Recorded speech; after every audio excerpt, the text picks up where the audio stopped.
Selamat datang di Akal Suluh. Akal Suluh bukan sekadar nama. Ia adalah sikap. Ia adalah pilihan. Di tengah riuhnya ruang publik hari ini, di mana perdebatan sering berubah menjadi pertengkaran, di mana kritik berubah menjadi cemoohan, dan di mana banyak percakapan tentang politik lebih banyak melelahkan daripada mencerahkan. Kita merasa perlu menghadirkan sesuatu yang berbeda. Akal suluh berarti akal yang sehat, akal yang jernih, akal yang tidak larut dalam emosi, tetapi mampu melihat persoalan dengan kedalaman, ketenangan, dan dengan tanggung jawab. Program ini bukan untuk menambah kebisingan, justru sebaliknya. Kita ingin menghadirkan ruang berpikir, ruang untuk memahami, bukan sekedar bereaksi. Ruang untuk mencari jalan keluar, bukan sekedar mencari kesalahan. Karena pada akhirnya, pertanyaan yang paling penting bukanlah siapa yang salah, tetapi apa yang harus kita lakukan ke depan sebagai bangsa. Bagaimana kita membangun Indonesia dengan lebih dari 300 juta penduduk, dengan tantangan pendidikan, dengan disrupsi teknologi seperti artificial intelligence, dan dengan dinamika global yang semakin kompleks. Itulah yang akan kita bahas di Akal Suluh. Dan hari ini, kita mendapatkan kehormatan untuk berbincang dengan seorang tokoh yang tidak hanya memahami Indonesia dari sisi akademik, tapi juga dari sisi budaya dan kebijakan. Seorang intelektual, seorang budayawan, seorang teknokrat, mantan rektor UIN Jakarta, dan mantan rektor Universitas Islam Internasional Indonesia, dan saat ini sebagai Ketua Dewan Pers Indonesia. Beliau adalah Komarudin Hidayat. Bersama beliau, kita akan berbicara tentang satu hal yang sangat mendasar, masa depan bangsa kita.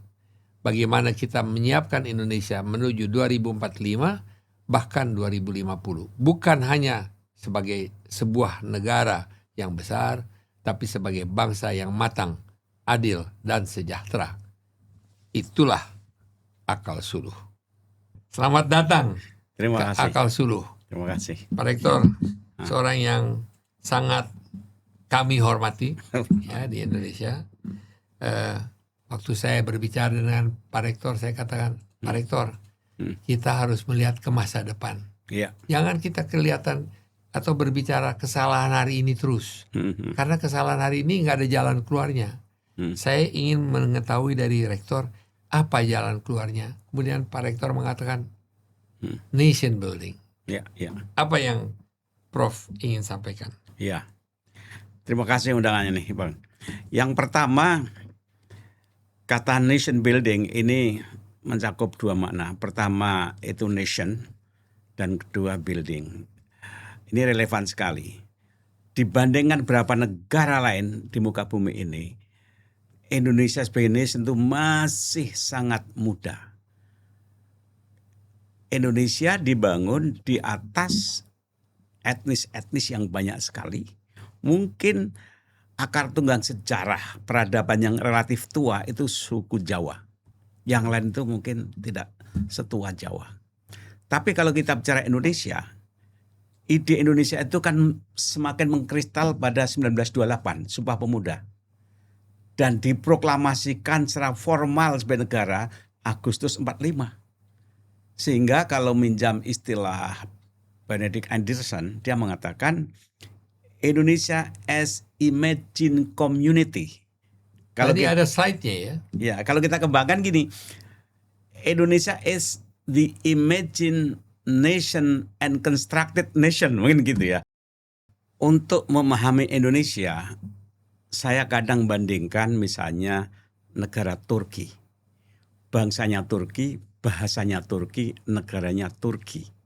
Itu kan solid dan punya akar tunggang sejarah yang tua sekali. Atau Persia. Bahasanya, budayanya, negaranya, Persia dan Iran itu kan identik. Tua sekali. Atau Korea, atau Cina. Nah, Indonesia itu masih muda sekali. Jadi kalau kita korek-korek ke bawah, akar tunggang sejarah peradaban Indonesia itu Ya belum ada. Yang ada itu pada etnis-etnis. Bahkan meminjam istilah Anderson, dia mengatakan Indonesia is the imagined community. Komunitas yang dibayangkan. Ini proyek sejarah, proyek peradaban di masa depan untuk Indonesia. Raksasa muda? Nah, raksasa muda ukurannya dari segi keluasan wilayah, kekayaan wilayah itu luas sekali. Garis khatulistiwa itu ya. Ya, di negara lain itu kan misalnya Timur Tengah, satu daratan, satu bahasa, satu agama terbagi menjadi lebih dari 20 negara. Di Afrika Utara negaranya kecil-kecil, di Eropa kecil-kecil. Di Indonesia begitu banyak pulaunya, luas, etnisnya jadi satu. Ini satu keajaiban sejarah. Maka kalau kita sebut raksasa, secara potensial ini bisa menjadi raksasa. Secara ekonomi dan culture menjadi raksasa. Ya. Jadi di situ juga raksasa itu ada beberapa data yang Prof sampaikan. Ya. Bahwa di sini ada penduduk 300 juta. Kita juga melihat ada mahasiswa atau orang yang average age ya. Umur rata-rata 31 tahun. Kita ada 7.500 pulau. Dan kita menjadi negara nikel nomor 1 di dunia. Belum lagi emasnya ya. Belum lagi emasnya. Indonesia berdiri di titik pivot sejarah. Populasi yang besar, muda dan tinggal di atas tumpukan kekayaan yang diperebutkan dunia. Bagaimana ini? Ya, muda dalam arti usia produktif itu memang luar biasa. Dan ini mungkin hanya sekali dalam sejarah. Tapi angkatan usia jumlah yang begitu banyak, ketika itu tidak di-frame, tidak di-manage, tidak ada satu organisasi yang solid, itu kemudian tidak optimal. Nah, masalahnya adalah soliditas pada wilayah budaya dan soliditas pada pendekatan struktural sistemik. Ini yang belum. Sehingga kemudian usia muda itu kemudian saya agak pesimis kalau tidak dilakukan konsolidasi dalam arti manajerial, juga visi dan juga budaya politik, struktur tidak solid. Ini kita akan kehilangan momentum. Kita tidak ingin bahwa bonus demografi at the end itu jadi beban demografi. Yang Prof katakan bonus demografi adalah jendela emas yang menipis. Ya. Puncak bonus demografi adalah sekarang. Ya. Diproyeksikan berakhir tahun 2030-2035. Kemudian setelahnya rasio ketergantungan mulai akan naik satu dengan yang lain. Angkatan kerja produktif lebih dari 190 juta orang. Kekuatan ekonomi yang belum sepenuhnya optimal. Dan juga risiko middle income trap. Apa yang ingin Prof sampaikan di sana? Kita berpacu dengan momentum. Jadi secara potensial aset kita luar biasa. Tapi persoalannya adalah apakah birokrasi pemerintahan ini bisa cukup solid, memadai dan efektif untuk memanage itu semuanya. Kalau kita bicara tentang arsitektur birokrasi pemerintahan, maka pertanyaannya, apakah rekrutmen dari parpol dan legislatif ini memberi peluang terekrutnya putra-putra terbaik bangsa? Selama ini kurang. Yang kedua, apakah pemerintahan birokrasi itu menerapkan sistem meritokrasi atau tidak? Nah, ini juga kurang, harus perbaiki. Ini yang harus kita perbaiki. Rekrutmen diperbaiki, sistem meritokrasi diperbaiki. Dan kedua, profil lembaga legislatif itu betul-betul mewakili aspirasi dan kepentingan rakyat. Sementara yang namanya lembaga eksekutif betul-betul melayani rakyat. Nah, ini kurang. Ini yang harus kita lihat ke depan. Harus kita lihat ke depan. Sekarang ini bahkan lembaga legislatif itu kan seakan-akan menjadi bagian dari eksekutif. Nah, ini tidak boleh ke depan.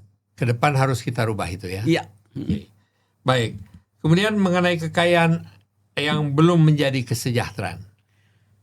Yaitu di sini Prof mengatakan ada beberapa yang tadi Prof katakan. Ya. Ada dua ya kata kuncinya.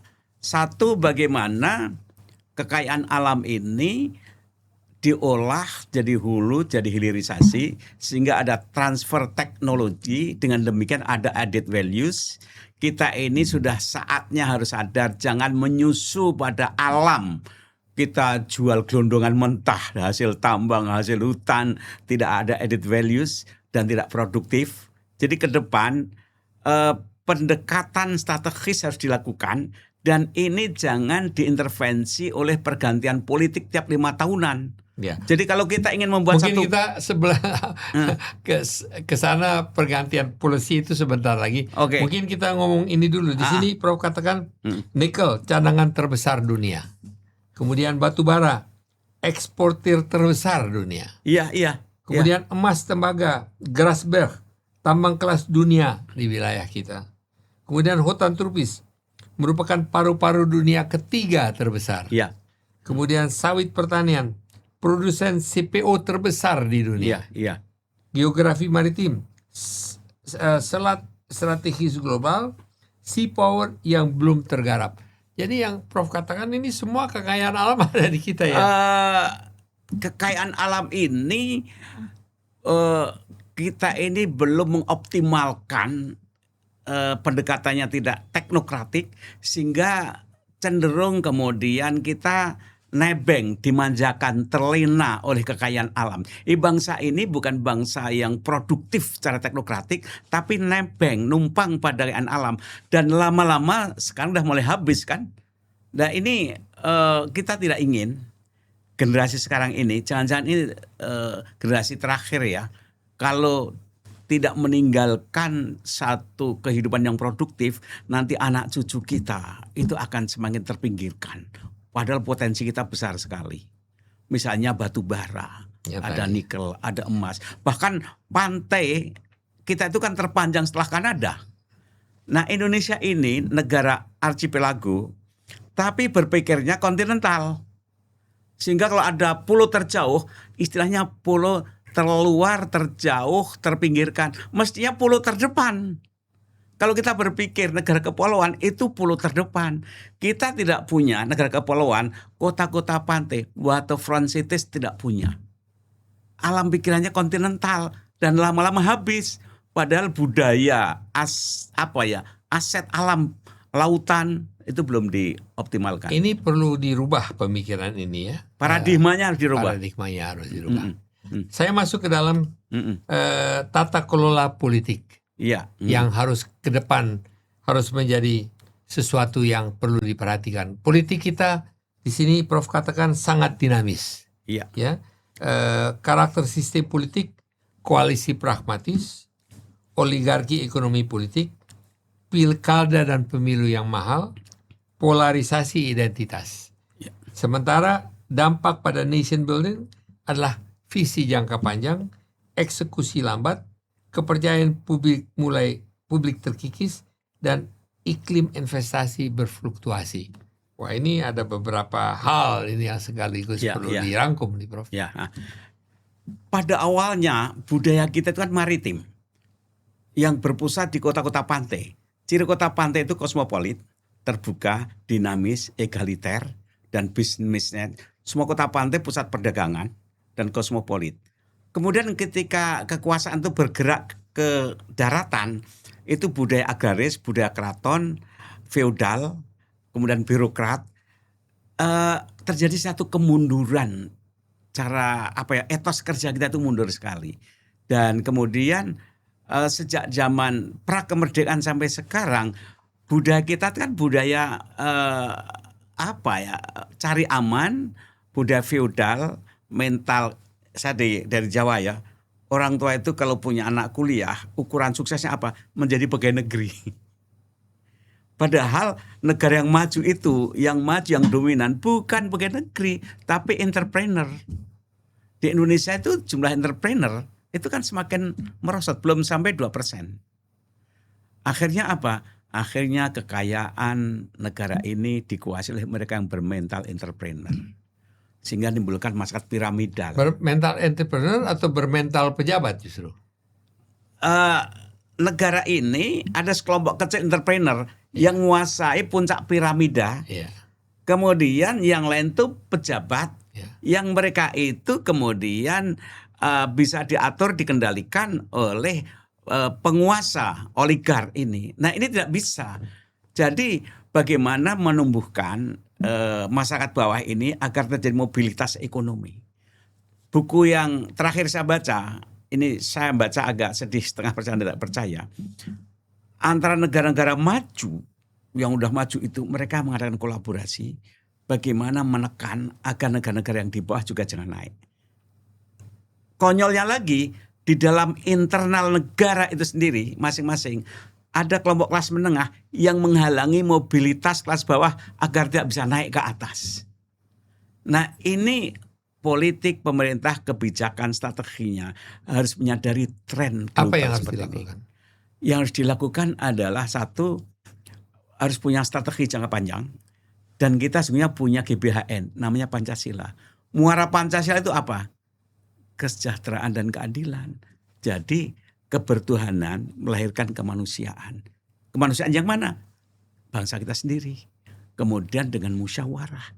Orang tidak bisa musyawarah dengan hikmah kalau tidak punya rasa cinta menghargai sesamanya. Dan itu metode ujungnya kesejahteraan dan keadilan.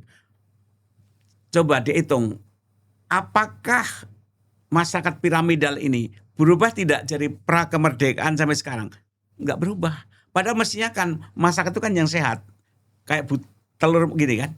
Yang kaya sedikit, yang miskin sedikit, yang banyak kelas menengah kan. Di Indonesia tidak. Tetap dari dulu bentuk piramidal. Nah ini harus menjadi satu strategi yang dipikirkan matang-matang oleh pemerintah dan DPR. Pemerintah dan DPR harus mempunyai visi jangka panjang. Iya. Yang tidak terpotong-potong. Saya analogkan gini ya. Ketika ke China ya, itu ada the Great Wall. Chinese Great Wall. Kurang lebih 400 tahun dibangun. Artinya apa? Mereka punya visi, punya mimpi besar. Dan sambung menyambung 10 generasi mungkin. Artinya kan jangan jauh. Atau negara yang punya strategi nuklir. Entah nuklir itu untuk listrik atau ekonomi. Itu kan jangka panjang. Tidak berubah oleh pemilihan 5 tahunan. Jadi Indonesia ini kalau ingin maju harus ada strategi jangka panjang. Yang betul-betul matang, dikelola secara teknokratik. Jangan diintervensi oleh selera koncoisme tiap pergantian pemimpin. Politik yang sangat dinamis. Dinamis. Tapi dinamis ini dua macam artinya. Dinamis dalam arti committed dengan Ini visi. terlalu dinamis kita. Dinamis kalau on the right track. Ngikuti visi dan strategis, It's okay. Tapi kalau dinamis dalam arti kemudian Negatif. tidak konsisten, ya itu negatif. Baik. Menuju kepada tadi kalau kita melihat politik, Prof mengatakan korupsi merupakan kanker yang menggerogoti pembangunan. Selama 2 dekade atau selama 2 dekade terakhir 1.000 triliun rupiah telah terkorupsi. Nah, di sini ada beberapa sektor yang Prof katakan yang merupakan bagian daripada korupsi ini, yaitu pengaturan barang dan jasa, perizinan dan sumber daya alam. Saya hanya mengulangi aja. Sumber keuangan dan pajak dan penegakan hukum. Silakan. Kita ini bangsa yang kaget. Ada natural curse. Dulu sebelum muncul negara, yang mengendalikan masyarakat itu kan ketua suku, adat, pemimpin informal kan. Kalau ada penyimpangan itu dikendalikan oleh tokoh-tokoh formal, informal. Dan orang taat, malu, takut dikucilkan. Begitu muncul negara, kekuasaannya, magnitudenya dari Aceh sampai Papua. Luar biasa. Dan mereka punya legalitas untuk menguasai aset negara. Dan rakyat ini tidak bisa mengontrol langsung. Oleh karena itu, kalau kita punya pemimpin yang tidak committed, tidak punya integritas, maka sangat terbuka peluang untuk korupsi, penyimpangan di balik tembok struktur yang tidak tersentuh oleh rakyat. Dan disinilah kemudian korupsi terjadi. Kalau dulu korupsi itu dalam masyarakat itu telanjang ketahuan. Sekarang ada istilah legalized crime, legalized corruption. Korupsi tapi dilegalkan, ditutup oleh undang-undang, oleh peraturan. Prof, saya mau tanya, kesalahan siapa itu? Kesalahan Belanda? Mereka tidak mendidik kita, tidak menerapkan hukum seperti adanya. Kalau kita lihat Inggris, mendidik Malaysia, mendidik Singapura. Bahkan negara-negara Afrika juga dididik oleh mereka. Dan ditinggalkan, India ditinggalkan dengan satu sistem yang sangat teratur oleh Inggris. Belanda meninggalkan Indonesia sesudah dirampok, mereka tinggalkan. Apa itu bagian daripada peninggalan Belanda? Ada juga, ada pengaruhnya dari sana. Tapi ketika awal mula pendirian Republik, ini para pendiri bangsa kan sadar betul bahwa itu harus dipotong peninggalan seperti itu. Saya itu kagum para politisi awal-awal, generasi awal itu. Mereka itu teknokrat yang clean, yang committed, mau berjuang. Nah ini terputus-putus. Jadi perjalanan nation building kita itu terputus-putus. Dan setiap ganti generasi terjadi dengan suasana marah. Ini yang tidak terjadi pada Commonwealth. Mereka Inggris. secara sistematis. Kita sejak merdeka pun dan kemarahan. Ketika ganti orde lama baru, marah. Orde baru reformasi, marah. Satu generasi, satu orde itu usianya 20-25 tahun. Sekarang udah the end of the orde reformasi. Itu pun ada sinyal-sinyal marah. Nah, ini berarti ada yang salah dalam membuat strategi. Siapa yang marah? Masyarakat marah. Kenapa masyarakat marah? Karena negara ini rakyat semakin tahu kaya raya, tidak pantas kita itu penghutang. Banyak orang yang kaya, tapi masih banyak pendidikan mahal, kesehatan mahal, lapangan kerja sulit. Ini yang harus menjadi concern dari legislatif dan eksekutif. Ke depan ya? Iya. Harus segera dibenahi. Harus, kalau tidak kita kehilangan momentum. Bonus demografi menjadi malapetaka demografi. Ini tugas kita bersama. Yes. Semuanya. Iya. Masyarakat, legislatif, eksekutif. Terutama eksekutif dan legislatif. Karena mereka dipilih dan mempromosikan diri. Berkampanye mereka. Pilihlah aku akan melayani Anda. Pilihlah aku mewakili suara Anda. Mereka yang berjanji harus kita tagih. Bisa kita tagih? Harus. Kita terus sebentar. Prof, ini ada satu hal di sini yang menjadi catatan, ketidakpastian landasan hukum. Di sini dikatakan regulasi yang tumpang tindih. Ya. Perubahan aturan mendadak. Perubahan aturan yang mendadak. Penegakan yang selektif, kontrak yang tidak stabil.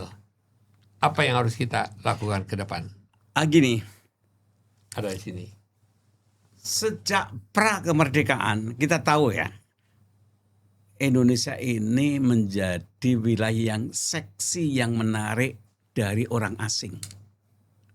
Karena alamnya memang kaya dan indah. Banyak datang ke sini. Sampai sekarang pun berdatang ke sini. Nah, menjadi persoalan ketika apa?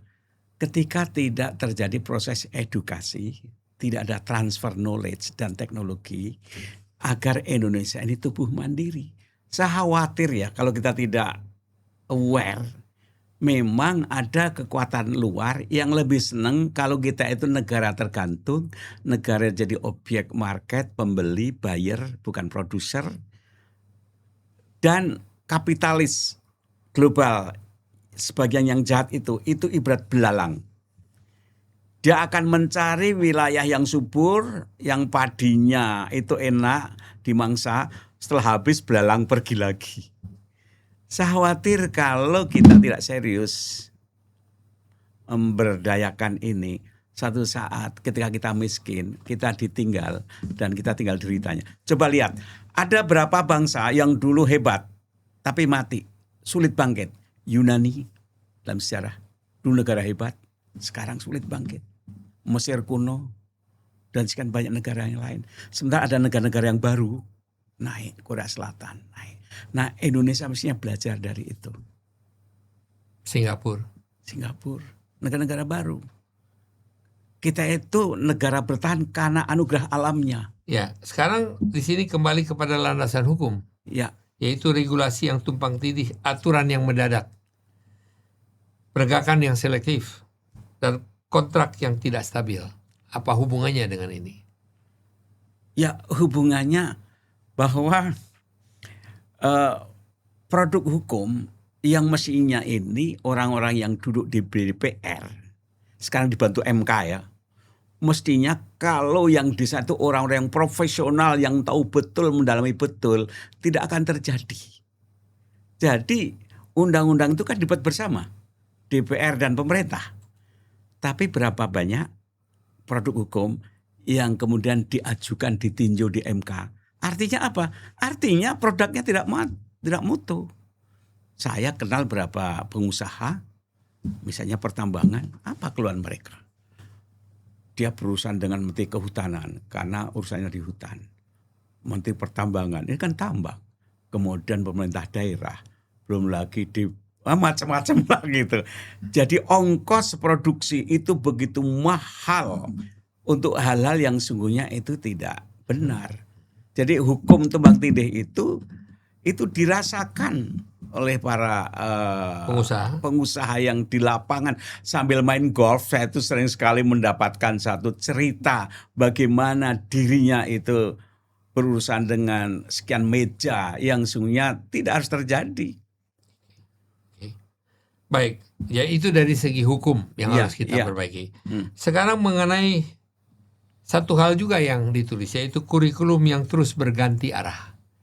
Prof sebagai seorang pengajar, rektor, mantan rektor, kita melihat di sini ditulis tahun 1984 ada CBSA, cara belajar siswa aktif. Tahun 1994 kurikulum pendekatan berbasis konten. Kemudian 2004 kurikulum berbasis kompetensi. Kemudian tahun 2006 kurikulum tingkat satuan pendidikan. Tahun 2013 kurikulumnya berubah lagi menjadi karakter dan saintifik. Dan pada tahun 2022 menjadi kurikulum merdeka katanya. Yaitu kurikulum merdeka berbasis proyek. Dan di sini juga dikatakan ada sekolah dasar, sekolah menengah, dan universitas. Nah, saya ingin menanyakan apa yang harus diperbaiki dalam struktur pendidikan kita. Gini, Indonesia itu harus tahu potensi kondisi objektif penduduknya dan alamnya. Jangan mudah terkecoh dengan pengalaman negara luar yang penduduknya kecil. Misalnya di Finlandia, kalau toh melakukan perubahan mudah sekali. Terkontrol, penduduknya kecil kok 10 juta. Di Hong Kong mudah, di Singapura mudah. Tapi bayangkan negara Cina atau India yang begitu besar. Kalau tidak punya konsep yang matang, kan repot sekali. Jadi ibarat gini ya, kereta ya. Ini ada pembaruan, muter baru. Ekornya ketemu di sini. Artinya butuh waktu yang lama. Kalau bolak-balik berubah-ubah, itu kemudian sulit dilaksanakan, kecuali negara kecil. Nah artinya apa? Artinya kita memang harus visioner. Pendidikan apa yang paling cocok untuk negara yang besar ini? Satu. Kedua, pendidikan dipertimbangkan basis wilayah pulau-pulaunya. Jadi tiap-tiap daerah itu mestinya ada center of excellence. Misalnya pendidikan daerah perikanan apa, pertanian apa, Jawa apa, ini apa. Jangan kemudian kita itu ingin menyamakan yang terjadi mediocre. Pendidikan itu mediocre. Jadi Indonesia ini negara misalnya ya, kita sepakat negara demokrasi. Tapi hendaknya ada sentra-sentra ekonomi, pusat kapitalis-kapitalis. Jadi di Indonesia itu mesti ada 10 kayak Singapura. Negaranya demokrasi, tapi ada kebijakan-kebijakan sentra-sentra yang megang itu sumber-sumber kapitalis, sumber industri. Nah pendidikan begitu. Yang kedua pengalaman di Amerika saya pelajari itu dulu ya. Ada namanya university itu kan mitra dari pemerintah daerah dan mitra pengusaha daerah. Jadi itu triple helix. Secara intelektual, kemudian birokrasi dan bisnis itu jadi satu. Nah ini kan tidak terjadi. Tidak ada hubungan dialogis, fungsional, relasional antara kampus, antara pemerintah daerah dan pengusaha. Nggak ada. Jadi biaya kita tuh habis untuk birokrasi, habis pendidikan, tapi hasilnya tidak. Kalau saya Menteri Pendidikan, saya tanya Menteri Pendidikan, saya udah ngeluarkan duit sekian, mana hasilnya? Menteri Pendidikan tanya, Menteri Perindustrian gimana? Kemudian menteri yang lain gimana? Jadi harus ada kerjasama. Ini tidak terjadi. Ya, apakah pendidikan itu harus dibuat undang-undang agar supaya tidak dirubah-rubah terus? Pendidikan itu satu mendasarkan pada realitas yang ada, wisdom. Dan wisdom itu juga di-backup oleh undang-undang dan peraturan. Tapi jangan orang buat undang-undang yang membuat itu di DPR, dia tidak paham masyarakatnya, taunya di atas kertas. Ini banyak mungkin ya undang-undang yang hanya dibicarakan di ruang tertutup, tapi mereka tidak pernah riset. Sekarang ini kampus-kampus dilibatkan untuk melakukan riset empiris di lapangan, dan atas dasar riset itulah kemudian undang-undang dibuat. Ini tidak pernah dilibatkan. Undang-undang based on evidence of research nggak pernah. Di luar negeri, negara-negara maju, universitas sangat sering dilibatkan dalam mengadakan studi-studi tersebut. Sektor industri, kemudian public policy dan universitas itu mereka Satu ada kesatuan. kerjasama. Iya. Jadi di sini ini ada BRIN namanya kan, yang mengumpulkan lembaga riset. Mengapa dikumpulkan? Karena dulu itu nggak produktif, bahkan ada istilah pejabat yang karirnya tidak bagus itu ditaruh di litbang. Litbang itu artinya semacam penampungan orang yang karirnya tidak bagus, tidak cerah, sehingga litbang itu artinya sulit berkembang. Nah bayangkan awalnya lembaga riset tiap departemen itu sebagai mitra untuk memberikan gagasan support pada kebijakan menteri, tapi kemudian otonom penampungan. Litbang sulit berkembang. Nah sekarang dikumpulkan jadi BRIN. Tapi kalau kita tidak punya visi strategi jangka jauh, jangka menengah, jangka pendek, ya kemudian saya khawatir bahwa nanti evaluasinya hanya tahunan. Ini perlu diperbaiki. Harus. Ya. Baik. Dari situ kita akan berlanjut kepada peta generasi Indonesia. Ya. Jadi peta generasi Indonesia terdiri dari Gen Z, dari milenial, dari Gen X, dan dari baby boomers. Kita melihat bahwa yang paling tinggi pada saat ini adalah Gen Z, di mana ada penduduknya adalah bukan milenial. Kalau Gen Z penduduknya adalah 28 juta. Sementara milenial adalah yang tertinggi. Sementara Gen X sekarang adalah mereka yang pengambil keputusan, menduduki posisi manajerial di pemerintahan dan bisnis. Apa yang harus kita lakukan dengan 4 generasi ini? Generasi saya termasuk baby boomer, lahir tahun 50 sekian. Itu generasi pasca Perang Dunia Kedua, di mana orang masyarakat tuh sedang lagi membangun karena babak belur dari perang. Lalu konsolidasi keluarga juga bagus sehingga suasana keluarga itu hangat. Tapi generasi milenial, mereka tumbuh di saat orang tua sudah mulai mapan ekonominya. Mereka semangat kerjanya beda orang tuanya. Walaupun milenial ini sungguhnya generasi masih belum terlihat definisinya, tidak clear.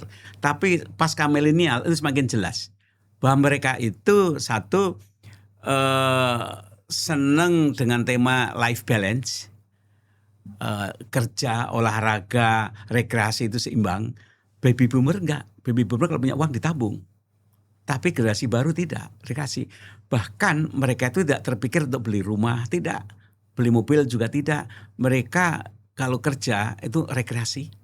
Dan berikutnya, mereka itu tidak kuat dengan tantangan hidup, dengan cobaan hidup. Karena mereka pengaruh juga digital.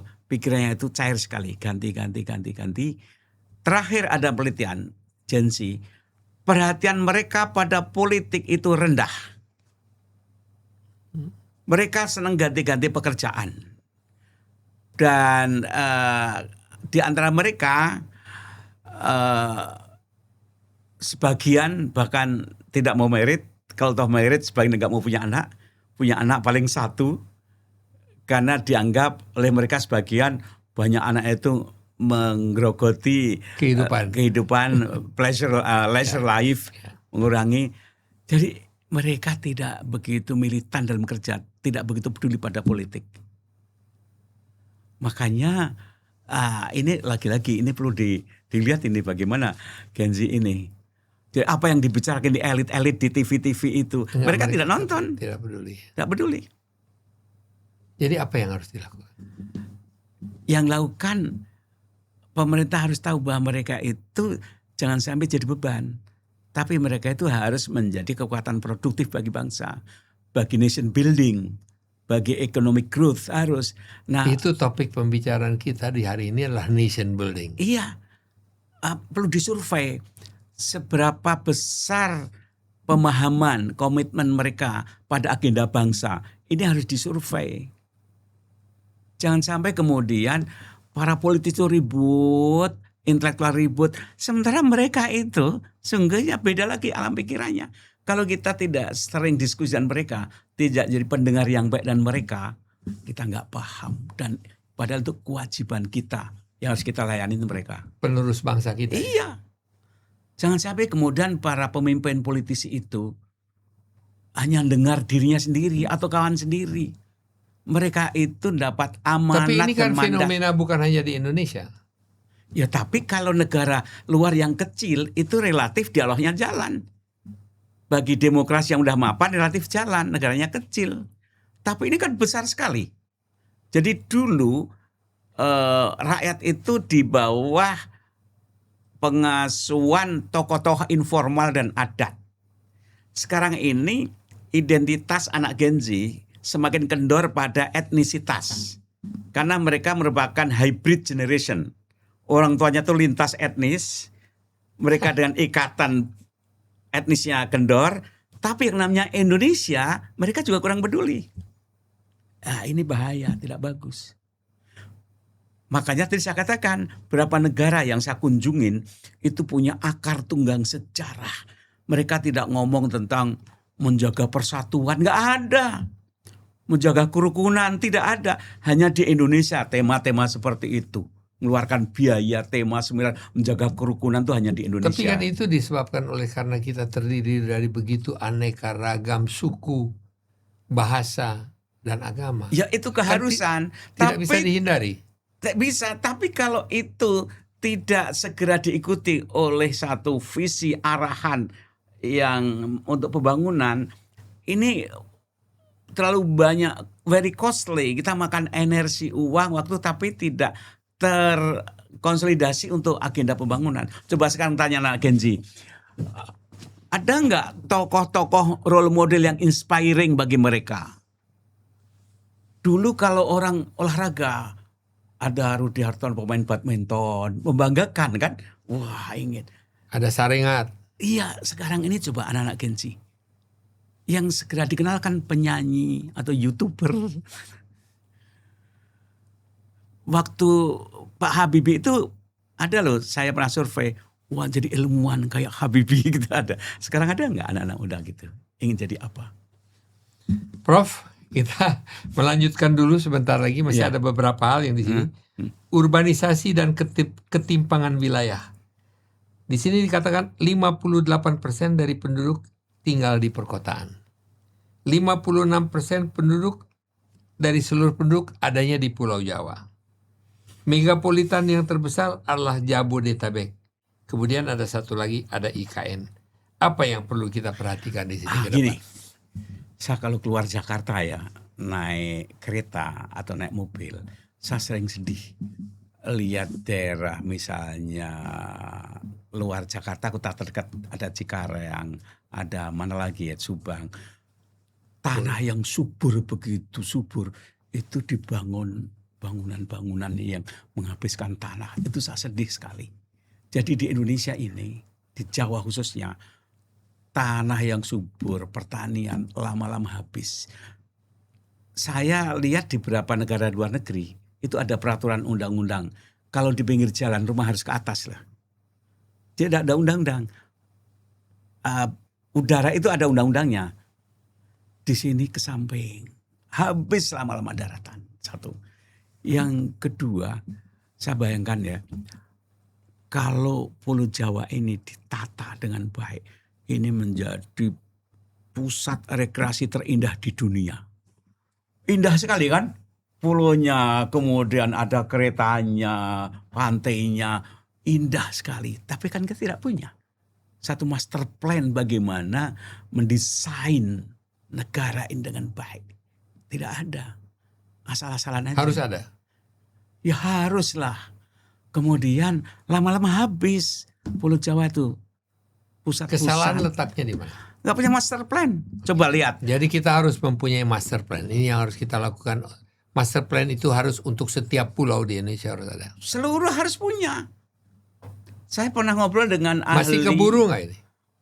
Masih.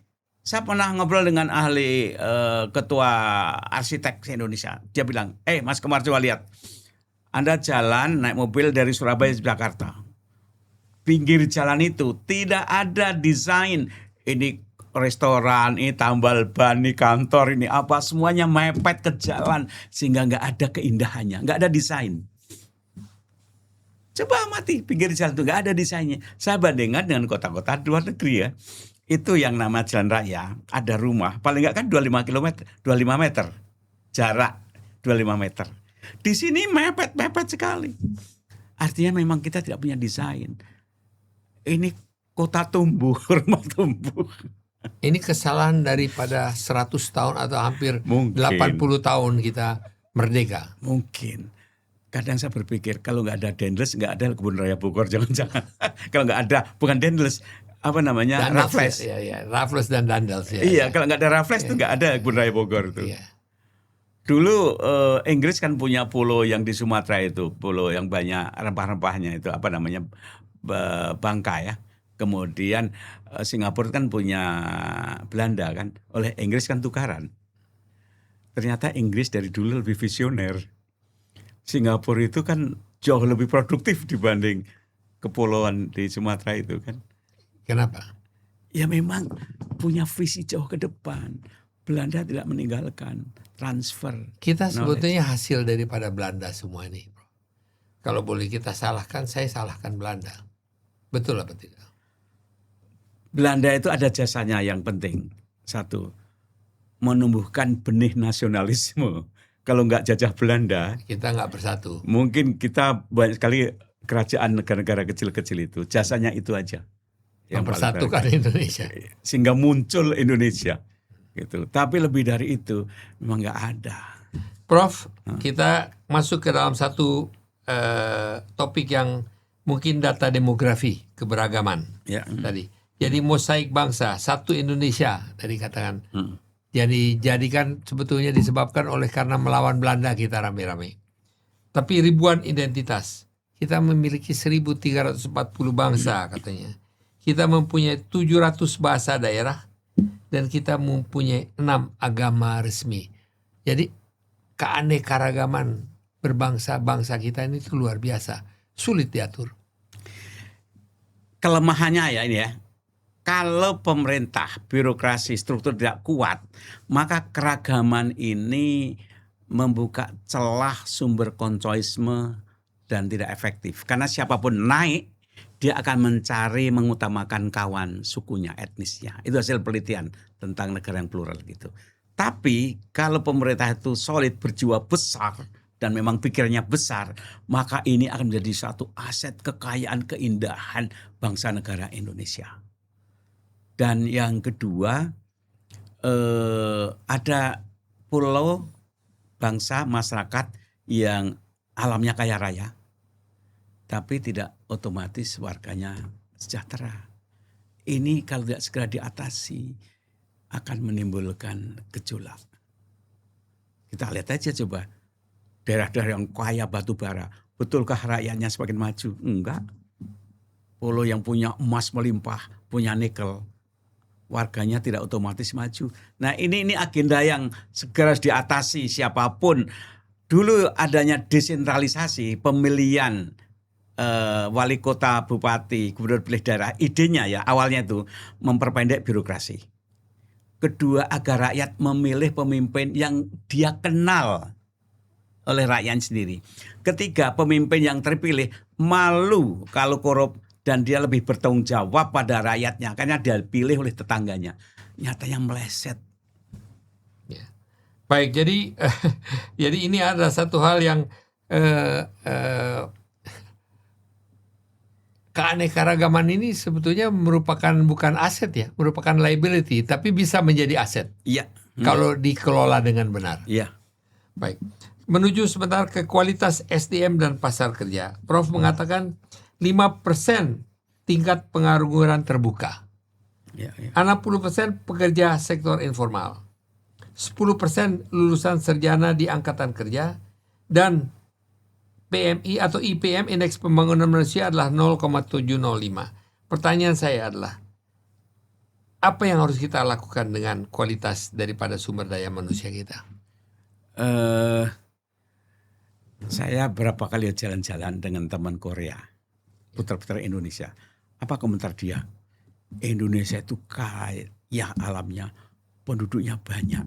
Tapi mengapa kok nggak ada link antara pendidikan, penduduk, dan lapangan kerja? Padahal alamnya itu luar biasa. Nah artinya apa? Artinya harus ada great design yang mempertemukan orkestrasi antara pendidikan. Jumlah kampus Indonesia itu lebih banyak dibanding Cina jumlahnya, universitas itu. Lebih banyak? Lebih banyak. Padahal Cina itu hampir 1,5 miliar kan. Ya. Kita hanya kerja, tapi jumlah kampusnya lebih banyak. Kenapa? Ya kita tuh senang membuat sekolah dan orang tuh gini, kalau ada SMP dan STM, orang milih SMP. Umum, gengsi, STM tuh kayak rendahan. Jadi kita kurang menghargai vokasi. Akhirnya apa? Kerjanya nggak jelas.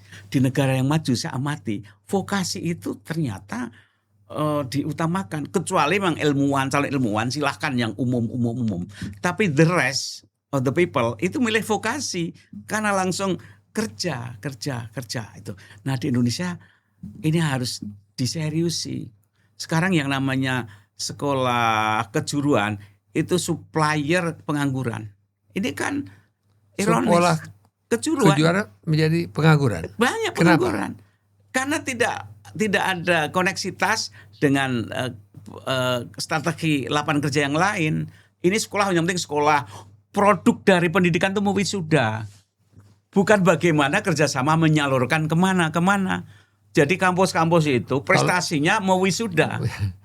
Karena wisuda itu banyak uangnya kampus-kampus itu kan. Mestinya dipikirkan itu kan menghubungkan peluang-peluang kerjanya setelah ini kemana. Kalau udah wisuda selesai sudah. Udah. Baik.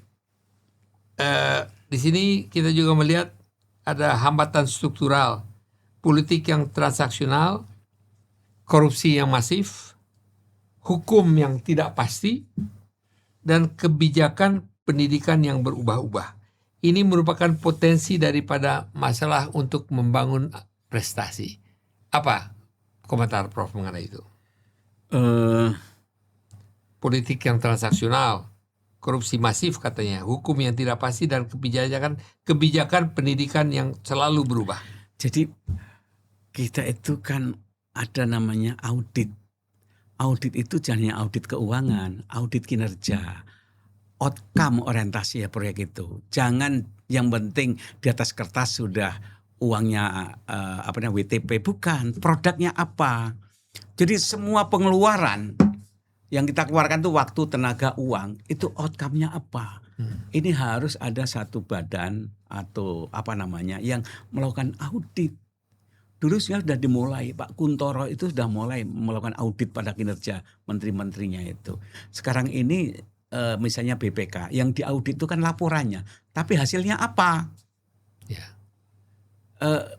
Kalau cara berpikirnya ini tidak outcome oriented, tidak start from the end, bukan hasil, Ya. tapi hanya prosedur. Ya. ya akan habis biaya tenaga. Baik, Prof, itu adalah Mm. sekarang satu slide yang terakhir yang kita bisa lihat di sini, Prof. Mm. Yang Prof katakan 5 agenda pembangunan bangsa. 1, 2, 3, 4, 5. Bisa sedikit diperjelas, yaitu reformasi penegakan hukum, pendidikan stabil dan berkualitas, hilirisasi dengan tata kelola yang baik, reformasi sistem politik, dan ekonomi berbasis pengetahuan. Ini perlu dibuat Ini. tahapan. Apa yang utama? Tidak mungkin sekaligus. Jadi mengapa reformasi penegakan hukum ini prioritas dan harus dibuktikan. Misalnya gini, ketika kampanye Presiden Prabowo, akan saya kejar koruptor itu kalau perlu sampai bunuh Antartika. Itu buktikan. Jadi tahun ini sekian loh koruptor yang kami tangkap, ini hukumnya. Setelah itu pasti dampaknya besar, akan berkurang. Jadi hukum ini memang menjadi prioritas. Kalau Indonesia yang plural seperti ini, kuncinya sungguhnya apa? Hukum.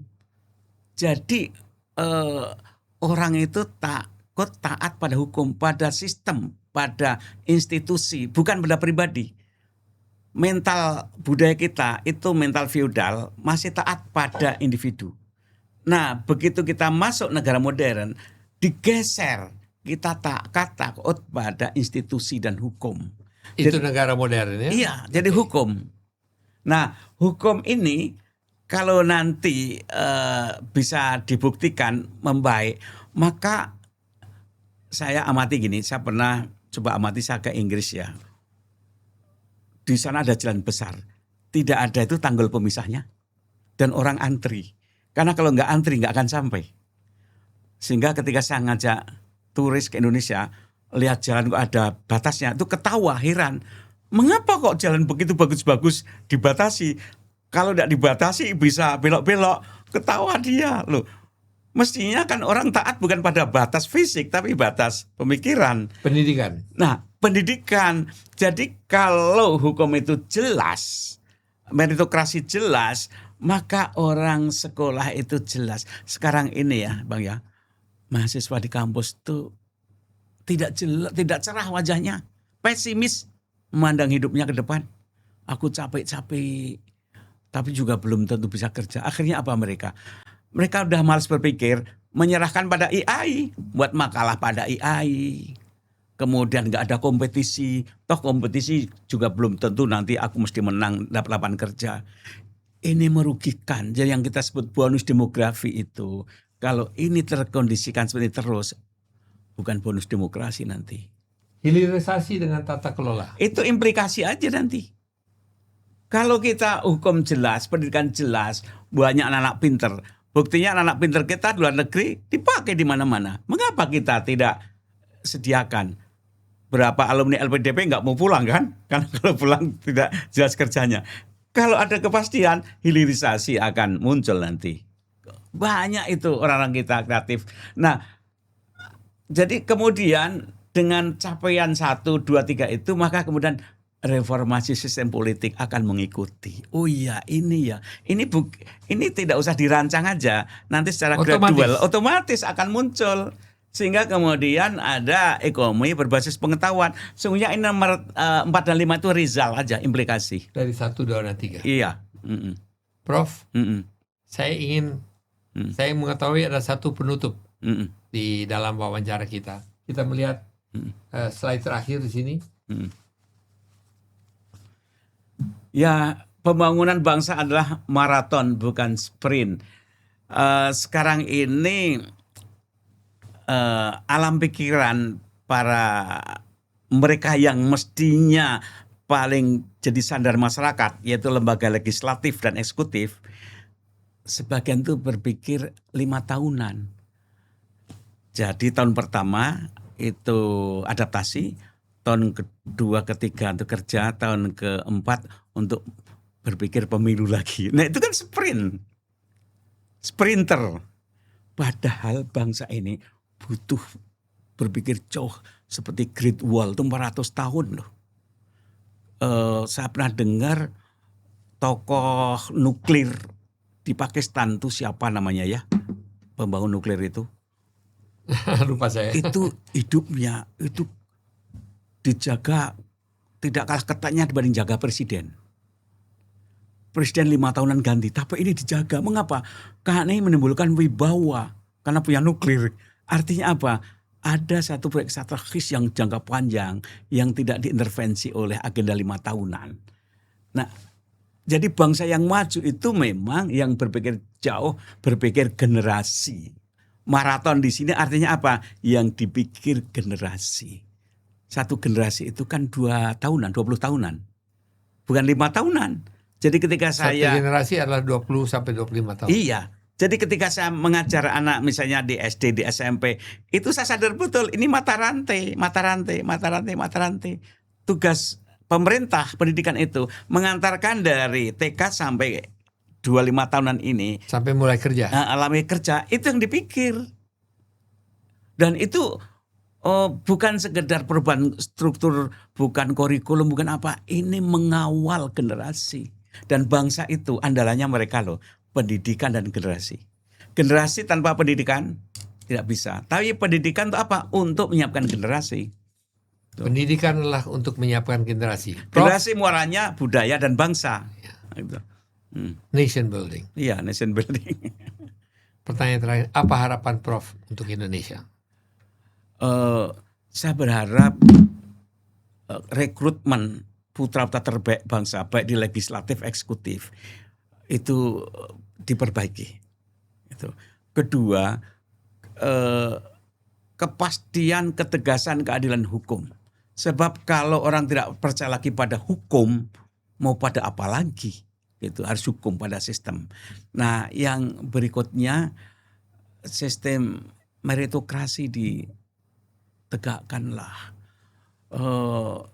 Pendekatan pemerintah hendaknya lebih teknokratik, based on science and technology. Teknokratik. Prof, satu pertanyaan mengenai pemimpin bangsa kita pada hari ini. Prof tadi mengatakan Prabowo seorang nasionalis, Prabowo seorang yang sudah kaya, sudah tidak perlu apa-apa lagi. Apa yang masih diperlukan untuk Prabowo? Dia tidak mencari apa-apa, hanya untuk memajukan bangsa kita. Itu yang Prof katakan. Yang diperlukan adalah ibarat sepak bola, tim yang kompak, jangan jomplang, harus setingkat. Jadi kalau ini sepak bola, ini bagus, tapi nanti dioper ke sini malah keluar, ya nggak akan gol kan, nggak bisa buat gol. Nah, saya melihat orang-orang sekitar Pak Prabowo itu kelasnya tidak bisa mengimbangi mimpi besar Prabowo. Prabowo itu punya mimpi besar, warisan dari kakeknya, ayahnya, dia cinta bangsa, pergaulannya global, dia sudah kaya. Tapi timnya ini yang mesti bisa menutup lubang-lubangnya ini. Kalau tidak sayang, dia itu termasuk tokoh yang punya potensi besar, tapi kalau tidak didukung oleh tim yang juga bisa oper-operan dengan baik, sulit untuk membuat gol ibarat sepak bola. Bagian dari nation building. Iya. Prof, terima kasih banyak atas kedatangannya. Luar biasa pencerahan yang saya terima hari ini. Sampai saya harapkan bahwa cita-cita yang Prof sampaikan situ bisa berhasil. Dan mungkin kita tidak akan mengalaminya lagi. Iya. Tapi demi untuk generasi penerus dan keturunan kita. Amin. Ya. Demikianlah pemirsa, pertemuan kita bersama dengan Profesor Komarudin Hidayat, seorang intelektual. Apa yang dikatakannya di sini bukanlah untuk mengkritik, tapi apa yang diharapkannya ke depan. Demikianlah Akal Suluh. Sampai bertemu kembali.